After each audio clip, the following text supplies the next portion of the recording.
So I guess इस video में हम पर्टिकुलर ये बात करने वाले हैं कि how to approach for a test series. Okay, so let's suppose you are now here, okay, smiling, and this is your date of a mock test. Okay, let's suppose a mock test. This is a mock test, and you have to you have X amount of days to prepare for this mock test. So first, the things you want to do for a better result. Okay, for a better result. First of all, first thing, know the syllabus. ये बहुत ही important चीज़ है कि तुम्हें अपने syllabus को अच्छे से जानना है. You have to understand what is your syllabus. 3 topic है, फिजिक्स, केमिस्ट्री, बायोलॉजी. तीनों की कौन कौन से टॉपिक आ रहे हैं उसको समझना है, आपको उसको जानना है. फर्स्ट चीज, ठीक है. फिर आया सेकंड नंबर पे, वो है फिजिक्स, केमिस्ट्री, बायोलॉजी के जो टॉपिक्स है. लेट्स सपोज ये टॉपिक्स के लिस्ट है, ये लिस्ट है, ये लिस्ट है, ठीक है. ये टॉपिक्स के लिस्ट है. उसमें से कौन से आपके डिवाइड करना पड़ेगा आपको, स्ट्रॉन्ग और वीक सब्जेक्ट्स, वीक टॉपिक्स को. स्ट्रॉन्ग वीक, स्ट्रॉन्ग वीक, ये आपको डिवाइड करना पड़ेगा. फिर फिजिक्स, केमिस्ट्री, बायोलॉजी में भी आपको डिवाइड करना पड़ेगा कि आपका स्ट्रॉन्ग और वीक सब्जेक्ट कौन सा है, फिर स्ट्रॉन्ग और वीक टॉपिक कौन सा है. ओके. फिर आ गया तीसरी बात, starting from your weak to your weak to your strong. First weak subject का वीक टॉपिक उठाओ, तो तुम्हारा वीक टॉपिक है वीक सब्जेक्ट. वहां से तुम्हें स्टार्ट करना पड़ेगा वीक सब टॉपिक से, क्योंकि तुम्हारे पास अभी टाइम है, इसको अच्छे से समझो. फिर क्योंकि अभी तुम्हारे पास टाइम है, ठीक है. फोर्थ, एंड में तुम्हें करना होगा अपना स्ट्रॉन्ग टॉपिक्स, जो कि उसमें तुम्हारी पकड़ अच्छी है और लेस टाइम में तुम वो कवर कर सकते हो. फिर आ गया 5 नंबर चीज, जो है क्वेश्चन प्रैक्टिस. उस टॉपिक्स का जो तुम्हारे मॉक में आएंगे, जो टॉपिक्स तुम्हारे मॉक टेस्ट में आएंगे, उन टॉपिक्स के तुम्हें क्वेश्चन प्रैक्टिस करने पड़ेंगे. कितने कितने question, what is the amount of question practice, this is subjective. इसका मतलब क्या है, देखो, आई विल एक्सप्लेन यू. तुमने अपने वीक टॉपिक से स्टार्ट किया था फर्स्ट, क्योंकि तुम्हारे पास ज्यादा मोर टाइम था. मोर टाइम,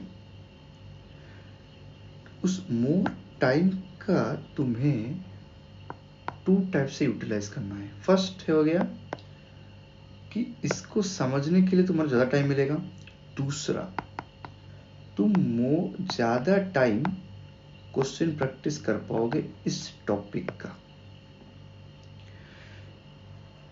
क्योंकि तुम्हें क्वेश्चन प्रैक्टिस, वीक टॉपिक्स का ज़्यादा क्वेश्चन करना है, स्ट्रॉन्ग टॉपिक का कम क्वेश्चन करना है। क्यों? और क्वेश्चन प्रैक्टिस तुम्हें तब तक करना है जब तक उस टॉपिक के क्वेश्चंस को तुम अच्छे से कर नहीं पाओगे। और याद रखना, quality over quantity. Variety of questions practice करो, वैरायटी, ना कि नंबर। लोग क्या करते हैं ना, बोलते हैं मैं 200 क्वेश्चन किया, मैं 300 क्वेश्चन किया, बट अगर तुम उसको मॉडिफाई करके दोगे तो वो नहीं कर पाएंगे। क्यों? क्योंकि वो सिमिलर टाइप के बेसिक्स क्वेश्चन को बार बार प्रैक्टिस करते हैं, उसका कोई फायदा नहीं है। तुम वैरायटी ऑफ क्वेश्चंस प्रैक्टिस करो, वैरायटी, ठीक है। I am highlighting this one, variety, variety of questions, ना कि नंबर। डिफरेंट टाइप के क्वेश्चन है, थोड़े इजी हो गए, मॉडरेट इजी, फिर डिफिकल्ट हो गए, ठीक है। 2 या 3 टॉपिक का इंटीग्रेटेड क्वेश्चन हो गया, वो सब कुछ तुम्हें प्रैक्टिस करना होगा। सो ये हो गया। फिर जाके एंड में तुम्हें देना है test no, a big no. End में ये नहीं आएगा। एंड में क्या आएगा? एंड में आएगा रिवीजन। एंड में आएगा रिवीजन। जितने भी टॉपिक्स तुमने पढ़े हैं फॉर दी टेस्ट, उसके 1 डे पहले तुम्हें उन सब टॉपिक का रिवीजन करना पड़ेगा एक बार फिर से, ताकि एग्जाम में तुम सिली मिस्टेक्स ना कर सको। You have to avoid silly mistakes, that's why तुम्हें रिवीजन करना पड़ेगा उन टॉपिक्स का फिर से। और ये रिवीजन होगा कैसे? हाउ? क्या फिर से पढ़ोगे? नो, फिर से नहीं पढ़ना। कैसे करना है? देखो, तुम्हें कैसे रिवीजन करना होगा। फिजिक्स के तुमने जो जो टॉपिक पढ़े होंगे उसके सिर्फ फॉर्मूला रिवाइज करना है, क्योंकि तुम्हें वो याद रहना चाहिए। एग्जाम में वो फॉर्मूला रिकॉल होगा तो तुम आंसर निकाल सकते हो। फॉर्मूला याद रखना चाहिए। फॉर्मूला को तुम रिवाइज करोगे तो तुम वो कहीं से भी, अगर तुम्हारे मतलब कोचिंग मैनुअल्स में वो एंड में दिया जाता है सारे फॉर्मूले क्विक रिवीजन के लिए, या फिर तुम नेट से उठा जहाँ से भी, या फिर तुम खुद बना सकते हो फॉर्मूला सीट फिजिक्स का, वो रिवाइज करना है। Same for physical chemistry, same formula. Inorganic trends या फिर जो एक्सेप्शन से वो याद रख सकते हो। ऑर्गेनिक के तुम्हें क्या करना पड़ेगा? सारे नेम्ड रिएक्शन को याद रखना पड़ेगा, वो ये रिवीजन करना पड़ेगा तुम्हें। लास्ट में आता है बायोलॉजी की। बायोलॉजी में तुम्हें क्या करना है? क्विक नोट्स होते हैं बायोलॉजी के, जो सारे टेबल्स हो गए या फिर जो भी चीज़ें तुम जो वोलाटाइल है, जिसको तुम भूल जाते हो, वो याद नहीं रहता फॉर लॉन्ग टाइम, वो याद नहीं रहता, उन सब चीज़ों को तुम्हें फिर से एक बार देखना है।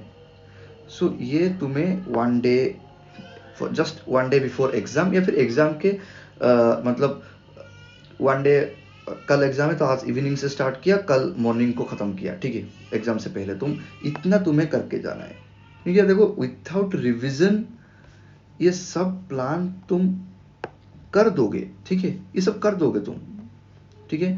तुम सिलेबस जान लोगे, तुम स्ट्रॉन्ग वीक सब्जेक्ट भी जान लोगे, तुम पढ़ भी दोगे, ठीक है, तुम क्वेश्चन प्रैक्टिस भी कर दोगे।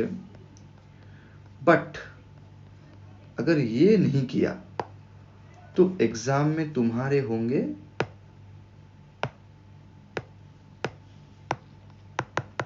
Silly mistakes. ये होगा ही होगा विदाउट रिवीजन।